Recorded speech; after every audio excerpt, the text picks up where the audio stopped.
Hello friends, I am Preetika Jain. Welcome to my YouTube channel अधिगम hub. तो guys कैसे हैं आप लोग? आई होप आप बहुत अच्छे होंगे, स्टडी भी आपकी बहुत बढ़िया चल रही होगी। तो हम ये चाइल्ड डेवलपमेंट एंड साइकोलॉजी की सीरीज स्टार्ट की है और ये हमारी सीरीज नंबर 2 है। इससे पहले भी 30 क्वेश्चन के सेट में हमने MCQs का एक सेट डाल दिया है। अगर आपने वो सीरीज नहीं देखी है तो लिंक आपको डिस्क्रिप्शन में मिल जाएगा, वहाँ जाकर आप उस सीरीज को देख सकते हैं। और अगर आप मेरे चैनल पर नए हैं और आपने मेरे चैनल को सब्सक्राइब नहीं किया है तो प्लीज़ चैनल को सब्सक्राइब कर लीजिए, ताकि आने वाले जो भी वीडियोस होंगे, नोटिफिकेशन होंगे, वो आपको मिलते रहेंगे। तो ये जो हम सीरीज़ लेकर आए हैं, इसमें हमारा जो उद्देश्य है ये है कि जो साइकोलॉजी का पूरा कोर्स है हम उसको 30 क्वेश्चन के सेट के माध्यम से पूरा कोर्स कवर करने वाले हैं। ये हमारी सीरीज़ नंबर 2 है। तो आइए इसको स्टार्ट करते हैं बिना देर किए। इसमें जो हमारा 31 क्वेश्चन है वो है मानसिक या सामाजिक विकास शारीरिक विकास पर निर्भर है किसके सिद्धांत के अनुसार? समान प्रतिमान का सिद्धांत, सिफेलोकॉडल का सिद्धांत, परस्पर संबंध का सिद्धांत, या फिर उपरोक्त सभी। तो देखिए यहाँ पर मानसिक और सामाजिक विकास शारीरिक विकास पर निर्भर है। तो ये जो सिद्धांत है वो किसके अनुसार होगा? तो ये सिद्धांत होगा परस्पर संबंध के सिद्धांत के अनुसार, क्योंकि यहाँ पर मानसिक और जो सामाजिक विकास और जो शारीरिक विकास है वो इनको ये परस्पर एक दूसरे से रिलेट करते हैं। तो ऑप्शन नंबर 3 हमारा राइट आंसर होगा। नेक्स्ट क्वेश्चन देखते हैं। विकास के सिद्धांतों में प्रोक्सिमो डिस्टल का अर्थ है? फर्स्ट ऑप्शन है क्रमबद्धता, सेकंड निरंतरता, थर्ड सिर से पैरों की ओर, फोर्थ केंद्र के सिरों की ओर। तो देखिए जो विकास के सिद्धांत में प्रोक्सिमो डिस्टल है, तो इसमें जो ये प्रोक्सिमो डिस्टल होता है, इसका क्या अर्थ होता है? इसका अर्थ होता है केंद्र के सिरों की ओर, यानी केंद्र से सिरों की ओर जो विकास होता है वो होता है प्रोक्सिमो डिस्टल। तो नंबर 4 हमारा यहाँ पर राइट आंसर होगा। नेक्स्ट क्वेश्चन, संवेदना ज्ञान की पहली सीढ़ी है, ये कथन किससे संबंधित है? तो ये जो कथन है वो किससे संबंधित है ये बताना है आपको। शारीरिक विकास, भाषिक विकास, संवेगात्मक विकास और मानसिक विकास। आप भी अपने ये जो क्वेश्चन के आंसर हैं इन्हें कमेंट बॉक्स में दे सकते हैं और देख सकते हैं कि आपके कितने राइट जाते हैं। तो ये जो संवेदना ज्ञान की पहली सीढ़ी है, इसका जो आंसर होगा वो होगा हमारा नंबर 4, यानी जो संवेदना है वो मानसिक विकास से संबंधित होगी। नंबर 4 यहाँ पर राइट आंसर होगा। अगला क्वेश्चन देखते हैं हम। शारीरिक विकास का क्षेत्र है, देखिए रीट का आया हुआ क्वेश्चन है। वैसे तो सारे क्वेश्चन ही आए हुए हैं एग्जाम में, लेकिन अलग अलग जो टेट हैं उनसे ये पुटअप किए गए हैं, लेकिन ये रीट का ही आया हुआ क्वेश्चन है। शारीरिक विकास का क्षेत्र है। ऑप्शंस देखते हैं हम। स्नायु मंडल, मांसपेशियां, अंतःस्रावी ग्रंथियां, या उपरोक्त सभी। तो इसमें देखिए शारीरिक विकास के क्षेत्र में स्नायु मंडल भी आता है, हमारी मसल्स हो गई वो भी आती हैं, और अंतःस्रावी जो ग्लैंड्स होती हैं वो भी यहाँ आती हैं। तो हमारा जो आंसर होगा वो होगा 4th नंबर, उपरोक्त सभी। और नेक्स्ट क्वेश्चन है हमारा, सामाजिक व संवेगात्मक विकास साथ साथ चलते हैं, ये कथन किसने कहा? यहाँ पर ये स्टेटमेंट किसने दिया है? Hall, Skinner, crow and crow, Strang. तो ये जो कथन है वो दिया है क्रो एंड क्रो ने। तो ऑप्शन नंबर 3 हमारा सही होगा। क्रो एंड क्रो ने क्या कहा है? सामाजिक और संवेगात्मक विकास साथ साथ चलते हैं। अगला क्वेश्चन देखते हैं हम। असुमेलित पहचानिए। तो यहाँ पर ये जो मूल प्रवृत्तियां हैं मूल संवेगों के साथ दी गई हैं, और इनका बताना है कि इनमें से कौन सा असुमेलित है, और बाकी 3 सुमेलित हैं, जो कि सही है। पहला है हमारा पलायन भय, संवेदना आश्चर्य, युद्ध प्रियता क्रोध, अप्रियता घृणा। तो यहाँ पर देखिए पलायन का भय ही होता है कि जब भय पैदा होता है तो हम पलायन कर जाते हैं।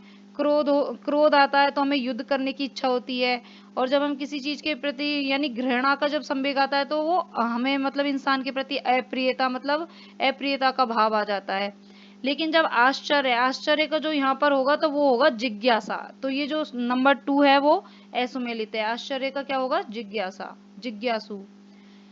अगला क्वेश्चन है हमारा, ब्रिजेज के अनुसार उत्तेजना भाग है किस विकास का? यानी कौन से विकास का भाग है उत्तेजना, ये यहाँ पर बताना है। और ऑप्शन है हमारे सामाजिक, मानसिक, शारीरिक, संवेगात्मक। तो इसमें जो आंसर होगा वो होगा संवेगात्मक। जो उत्तेजना है वो किससे संबंधित है? संवेगात्मक विकास का भाग है उत्तेजना। नेक्स्ट क्वेश्चन देखते हैं। मनोलैंगिक विकास सिद्धांत की वह कौन सी अवस्था है जिसमें कोई कामुकता केंद्र विकसित नहीं होता? तो इसके ऑप्शन है मुखीय, गुदीय, अव्यक्त अवस्था, लैंगिक अवस्था। तो यहाँ पर जो हमारा आंसर होगा वो होगा अव्यक्त अवस्था। इसमें जो बच्चे को मतलब बच्चे में कोई कामुकता का केंद्र विकसित नहीं होता है, यानी वो उस चीज को प्रदर्शित यहाँ पर नहीं करता है। और ये जो मनोलैंगिक विकास सिद्धांत है ये किसने दिया है? तो ये आप मुझे कमेंट सेक्शन में आंसर कमेंट करके बताइए कि ये जो मनोलैंगिक विकास सिद्धांत है वो किसने दिया है। नेक्स्ट क्वेश्चन देखते हैं। एरिक्सन के अनुसार अनन्यता संकट यानी आइडेंटिटी क्राइसिस का काल कौन सा है? जन्म से 2 वर्ष, 7 से 12 वर्ष, 13 से 18 वर्ष, 18 से 35 वर्ष। तो देखिए यहाँ पर जो अनन्यता संकट यानी आइडेंटिटी क्राइसिस कब होता है बच्चे को? वो होता है किशोर अवस्था में। तो यहाँ पर जो हमारा राइट आंसर वो होगा ऑप्शन नंबर 3, यानी 13 से 18 वर्ष में बच्चे को खुद की पहचान या फिर कह सकते हैं आइडेंटिटी क्राइसिस का वो एक काल होता है। अगला क्वेश्चन देखेंगे हम। पियाजे के अनुसार जनजातीय व्यवहार, ये मिसप्रिंट हो गया है, यहाँ पर जन्म जातीय व्यवहार है। जन्म जातीय व्यवहार विशेषता है कौन सी अवस्था का? यहाँ पर अवस्था में बतानी है जो कि जन्म जातीय व्यवहार से संबंधित है। तो फर्स्ट ऑप्शन है हमारा पूर्व संक्रियात्मक, सेकंड संवेदी प्रेरक, थर्ड मूर्त संक्रियात्मक, फोर्थ है औपचारिक संक्रियात्मक। तो यहाँ पर जो हमारा आंसर होगा वो होगा संवेदी प्रेरक। संवेदी प्रेरक है वो किससे संबंधित होती है? जन्म जातीय व्यवहार से। ऑप्शन नंबर 2 राइट आंसर होगा। नेक्स्ट क्वेश्चन देखते हैं। देखिए यहाँ पर अलग अलग अवस्थाएं दी हुई हैं, मनोलैंगिक विकास की अवस्थाएं, मुखीय अवस्था, लिंग प्रदान अवस्था, अव्यक्त अवस्था, गुदीय अवस्था और जननेंद्रिय अवस्था। और इनको मैच करना है, इनको मिलान कीजिए कि ये कौन सी अवस्था कितने से कितने वर्ष तक में उपस्थित होती है या फिर उस अवस्था कितने से कितने समय के लिए होती है। तो देखिए इसमें जो ऑप्शन नंबर हमारा राइट होगा वो होगा ऑप्शन नंबर 2। तो इसमें जो मुखीय अवस्था होती है, ऑप्शन नंबर 2 हमारा राइट आंसर होगा। इसमें जो मुखीय अवस्था होती है वो होती है जन्म से 1 वर्ष, और जो लिंग प्रधान अवस्था है वो होती है 4 से 5 वर्ष, और जो अव्यक्त अवस्था है वो होती है 6 से 12 वर्ष, और गुदीय अवस्था होती है 2 से 3 वर्ष, और जननेंद्रिय अवस्था होती है हमारी 12 या 13 से 18 वर्ष तक या फिर उससे आगे, यानी 18+ कह सकते हैं हम उसे। तो ऑप्शन नंबर 2 राइट आंसर होगा। इसे सुमेलित कर लिया होगा आपने। आगे देखते हैं हम। निगमनात्मक चिंतन जिस अवस्था में विकसित होता है, ये होगा किस अवस्था में विकसित होता है। जो निगमनात्मक चिंतन है वो ये जीन पियाजे के जो द्वारा जो संज्ञानात्मक सिद्धांत है उसके 4 अवस्थाएं दी गई हुई हैं कि निगमनात्मक चिंतन है वो कौन सी अवस्था में विकसित होता है। फर्स्ट ऑप्शन है हमारा संवेदी प्रेरक, सेकंड पूर्व संक्रियात्मक, थर्ड मूर्त संक्रियात्मक और फोर्थ है औपचारिक संक्रियात्मक। तो देखिए जो निगमनात्मक चिंतन है वो होता है औपचारिक संक्रियात्मक, यानी जो अंतिम अवस्था होती है उसमें औपचारिक संक्रियात्मक, उसमें निगमनात्मक चिंतन का विकास होता है। अगला क्वेश्चन देखेंगे हम। पियाजे के अनुसार अंतःप्रज्ञा चिंतन जिस अवस्था की विशेषता है वह है, यानी यहाँ पर जो अंतःप्रज्ञा चिंतन है वो कौन सी अवस्था की विशेषता है? ऑप्शन है हमारे संवेदी पेशीय, पूर्व संक्रियात्मक, मूर्त संक्रियात्मक, औपचारिक संक्रियात्मक। और आंसर क्या होगा हमारा? आंसर होगा हमारा पूर्व संक्रियात्मक। जो प्राक संक्रियात्मक भी कहते हैं इसे, जो पूर्व संक्रियात्मक है ऑप्शन नंबर 2 ये अंतःप्रज्ञा चिंतन से संबंधित होता है। अगला क्वेश्चन देखेंगे हम। ब्रूनर के द्वारा दिए गए विकास सिद्धांत में कौन सी अवस्था असुमेलित है? कौन सी अवस्था असुमेलित है ये बताना है। क्रियात्मक यानी इनएक्टिव स्टेज जन्म से 2 वर्ष, प्रतीकात्मक सिंबॉलिक स्टेज 3 to 5 ईयर, प्रतिबिंबात्मक यानी आइकॉनिक स्टेज 2 to 7 ईयर या फिर सभी सुमेलित हैं। यहाँ पर हमें असुमेलित बताना है, तो असुमेलित कौन सा है? तो यहाँ पर जो असुमेलित है वो है नंबर 2। जो सिंबॉलिक एज है वो 3 से 5 इधर बताया गया है, जो कि असुमेलित है। ये 7 प्लस है, मतलब 7 ईयर्स के बाद होती है प्रतीकात्मक अवस्था। अगला क्वेश्चन देखेंगे हम। 9 वर्ष के बालक की नैतिक तर्कना यानी मोरल रीजनिंग किस पर आधारित होती है?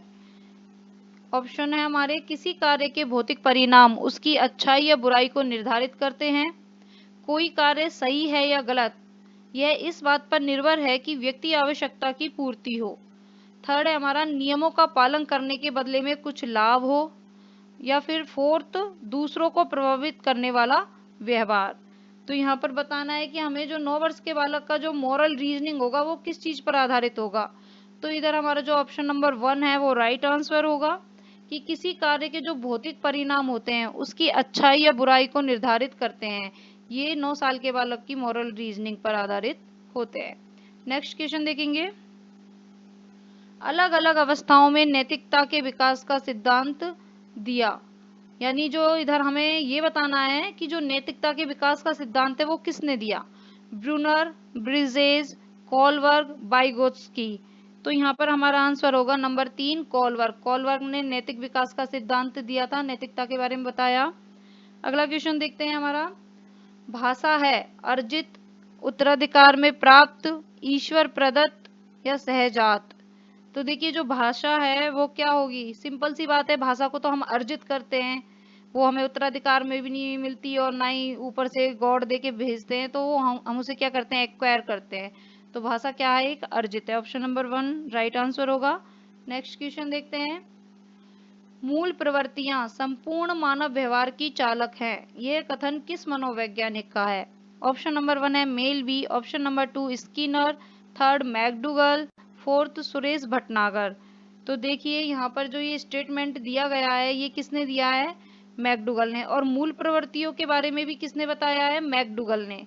तो यहाँ से हम इसको एज ए ट्रिक भी याद रख सकते हैं कि मूल प्रवृत्तियों से जो स्टेटमेंट स्टार्ट हो रहा है वो मैकडूगल ने दिया है। तो ऑप्शन नंबर 3 हमारा राइट आंसर होगा। नेक्स्ट क्वेश्चन देखते हैं। सुमेलित कीजिए, यहाँ पर हमें सुमेलित करना है। भाषा विकास का सिद्धांत किसने दिया? संज्ञानात्मक विकास सिद्धांत, संवेगात्मक विकास का सिद्धांत, मनोसामाजिक विकास का सिद्धांत। बहुत ही इजी है ये, आप कर लेंगे, आई नो। चलो अभी हम सुमेलित करते हैं इनको। तो जो नंबर 2 है वो हमारा राइट आंसर होगा। जो भाषा विकास का सिद्धांत है वो किसने दिया? नॉम चॉम्स्की ने। संज्ञानात्मक विकास का सिद्धांत किसने दिया है? जीन पियाजे ने। और संवेगात्मक विकास का सिद्धांत किसने दिया है? ब्रिजेज ने। ब्रिजेज ने दिया संवेगात्मक विकास का सिद्धांत। और जो मनोसामाजिक विकास का सिद्धांत है वो दिया है एरिक्सन ने। अगला क्वेश्चन देखते हैं हम। एरिक्सन के द्वारा प्रस्तुत मनोसामाजिक विकास यानी साइको सोशल डेवलपमेंट अवस्थाओं में से कुछ द्वंद्व निम्नांकित है, इनमें से कौन सा असुमेलित है? देखो मैंने आगे आपसे पूछा भी था कि कमेंट में आपको आंसर देना था कि मनोसामाजिक जो ये विकास का सिद्धांत है वो किसने दिया। तो देखो ये दिया है एरिक्सन ने। ठीक है, अब हम इसके ऑप्शन देखते हैं, इनमें से कौन सा असुमेलित है वो हमें बताना है।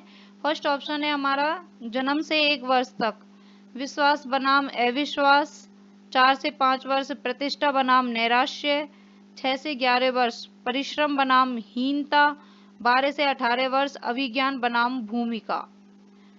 तो इधर हमें जो असुमेलित है वो बताना है, और यहाँ पर जो असुमेलित है वो है नंबर 2। 4 से 5 वर्ष में इन्होंने बताया है प्रतिष्ठा बनाम नैराश्य, जो कि गलत है। जन्म से 1 वर्ष में बच्चे में विश्वास बनाम अविश्वास होता है। 6 से 11 वर्ष में बच्चा में परिश्रम बनाम हीनता होता है, जो कि एक बाल्यावस्था वाली एज होती है। और जो किशोरावस्था वाली एज है 12 से 18, अभिज्ञान बनाम भूमिका, जो कि मैंने पहले आपको बताया था आइडेंटिटी क्राइसिस, वो यही वाली एज है, अभिज्ञान बनाम भूमिका। तो चलिए आगे क्वेश्चन देखते हैं हम अगला। ब्रिजेज के अनुसार बालक में सभी संवेग जिस आयु तक विकसित हो जाते हैं वह है। ऑप्शन नंबर 1 है हमारा कि 1 वर्ष में, 2 वर्ष में, 3 वर्ष में या फिर 4 वर्ष में। तो देखिए ब्रिजेज के अनुसार जो बालक में सभी संवेग हैं वो कब तक आ जाते हैं? सभी संवेग आ जाते हैं 2 वर्ष तक। 2 वर्ष के बालक में सभी प्रकार के संवेग विकसित हो जाते हैं। किसके अकॉर्डिंग? ब्रिजेज के अकॉर्डिंग। नेक्स्ट क्वेश्चन देखते हैं।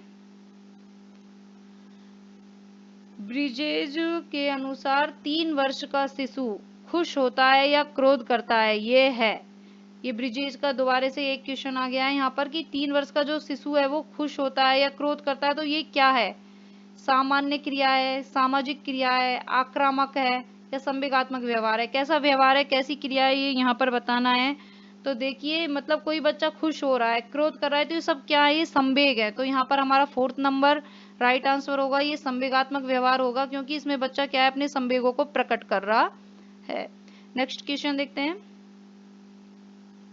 भाषा विकास का सिद्धांत किसने दिया? अभी हमने जब मैच किए थे तो उसमें ये आया था, भाषा विकास का सिद्धांत किसने दिया? तो आपने लगा लिया होगा इसका आंसर कि भाषा विकास का सिद्धांत किसने दिया है। तो फ्रायर, चॉम्स्की, ब्रूनर, ब्रिजेज। तो भाषा विकास का सिद्धांत जो दिया है वो दिया है चॉम्स्की ने। नंबर 2 हमारा राइट आंसर होगा। अब नेक्स्ट क्वेश्चन देखते हैं हम। औपचारिक संक्रियात्मक अवस्था का काल है। तो सबसे पहले तो कमेंट में करके बताइए कि ये जो अवस्था है वो कौन से सिद्धांत से संबंधित है और किस विद्वान ने, किस मनोवैज्ञानिक ने इस सिद्धांत को दिया। तो इसके ऑप्शन देखते हैं अभी हम। जन्म से 2 वर्ष, 2 से 7 वर्ष, 7 से 11 वर्ष और 11 से 15 वर्ष। तो जो औपचारिक संक्रियात्मक अवस्था का काल है वो कौन सा है? 11 से 15 वर्ष। ये अंतिम अवस्था है, 11 से 15 वर्ष औपचारिक संक्रियात्मक अवस्था। 4th नंबर हमारा राइट आंसर होगा। अगला क्वेश्चन देखते हैं 55। चिंतन अनिवार्य रूप से एक प्रक्रिया है। जो चिंतन है वो एक कैसी प्रक्रिया है, ये यहाँ पर बताना है। सीटेट में ये क्वेश्चन पूछा गया है। संज्ञानात्मक, मनोगतिक, भावात्मक, मनोवैज्ञानिक। तो देखिए, चिंतन कैसी प्रक्रिया है? तो चिंतन है वो किससे संबंधित होगी? संज्ञान से संबंधित होगी। तो चिंतन यहाँ पर अनिवार्य रूप से एक संज्ञानात्मक प्रक्रिया है। ऑप्शन नंबर 1 हमारा राइट आंसर होगा। 56 नंबर का क्वेश्चन देख रहे हैं अब हम। बालक की सोच अमूर्तता की अपेक्षा मूर्त अनुभवों व प्रत्ययों से निर्मित होती है। पियाजे के अनुसार यह अवस्था है। तो 7 से 12 वर्ष, 12 से 18 वर्ष, 2 से 7 वर्ष या जन्म से 2 वर्ष तक की, ये हमें बताना है यहाँ पर कि जो अमूर्तता की अपेक्षा मूर्त अनुभव और जो अनुभव और प्रत्यय होते हैं ये कौन सी अवस्था से संबंधित है। तो ये जो है वो फर्स्ट नंबर यानी 7 से 12 वर्ष से संबंधित है। और ये कौन से नंबर की स्टेज है? ये है 3rd नंबर की स्टेज, 7 से 12 वर्ष। अगला क्वेश्चन देखते हैं हम। पियाजे के अनुसार बालकों में वस्तु स्थिरता उत्पन्न होती है। यानी जो ये पियाजे हैं इनके काफी सारे क्वेश्चंस आ गए हैं, मोस्ट इंपोर्टेंट भी हैं ये, कि इनमें जो वस्तु स्थिरता है वो उत्पन्न होती है। इनमें स्टेजेस दी गई है। संवेदी पेशी अवस्था में, पूर्व संक्रियात्मक अवस्था में, मूर्त संक्रियात्मक अवस्था में या फिर अमूर्त संक्रियात्मक अवस्था में। तो बच्चे में वस्तु स्थिरता कब आ जाती है? तो बच्चे में वस्तु स्थिरता आती है सेंसरी मोटर स्टेज में यानी संवेदी पेशीय अवस्था में। ऑप्शन नंबर 1 हमारा राइट आंसर होगा। अगला क्वेश्चन है हमारा। निर्जीव वस्तुओं को सजीव गुण देने वाला गुण देने वाली प्रकृति को पियाजे ने क्या नाम दिया? कल्पना, केंद्रीयकरण, सजीव चिंतन या वस्तु स्थितर्य। तो इधर जो पियाजे ने सजीव गुण देने वाली यानी निर्जीव वस्तु में सजीव गुण देने वाली जो प्रकृति की बात कही है वो किससे संबंधित होगी? सजीव चिंतन। क्योंकि यहाँ पर बच्चा क्या है, निर्जीव वस्तु यानी खिलौनों को भी वो सजीव की तरह ही ट्रीट करने लगता है। तो यहाँ पर उन्होंने इस प्रकृति को नाम दिया है सजीव चिंतन। ऑप्शन नंबर 3 हमारा राइट आंसर होगा। अगला क्वेश्चन देखते हैं। पलटावी गुण यानी ट्रेट ऑफ रिवर्सिबिलिटी विकसित होता है, कब होता है ये? जन्म से 2 वर्ष, 2 से 7 वर्ष, 7 से 11 वर्ष, 11 से 18 वर्ष। तो देखिए जो ये गुण है पलटावी का गुण यानी इसमें बच्चा क्या है उल्टाव और पलटाव के गुण समझ में आने लगता है उसे। यानी वो आपने पढ़ा ही होगा कि वो 2 बराबर के गिलास में पानी भर के दे दो, अगर चौड़े गिलास में पानी डाल देते हैं तो बच्चे को जहाँ पे वो कम दिखता है तो उसे कम समझता है, लेकिन यहाँ पर इस वाली स्टेज में बच्चा क्या है, पलटावी गुण को समझने लग जाता है। तो ये कौन सी स्टेज है? तो ये होगी हमारी ऑप्शन नंबर 3, 7 से 11 वर्ष हमारा राइट आंसर होगा। यानी स्टेज नंबर 3 है ये, जिसमें बच्चा पलटावी गुण उसमें विकसित हो जाते हैं। फिर आता है हमारा अंतिम क्वेश्चन, और इस क्वेश्चन को करने से पहले मैं बोलना चाहूंगी कि प्लीज चैनल को सब्सक्राइब कीजिएगा। अगर आपको वाकई में मेरे क्वेश्चन अच्छे लग रहे हैं, आपको लग रहा है कि हाँ वाकई में हमने मेहनत की है और आपके लिए बेनिफिशियल है, तो प्लीज़ लाइक करके जाइएगा और कमेंट भी कीजिएगा, ताकि हमें एक फीडबैक मिले, हमें पता चले कि हम कुछ अच्छा कर पा रहे हैं या नहीं।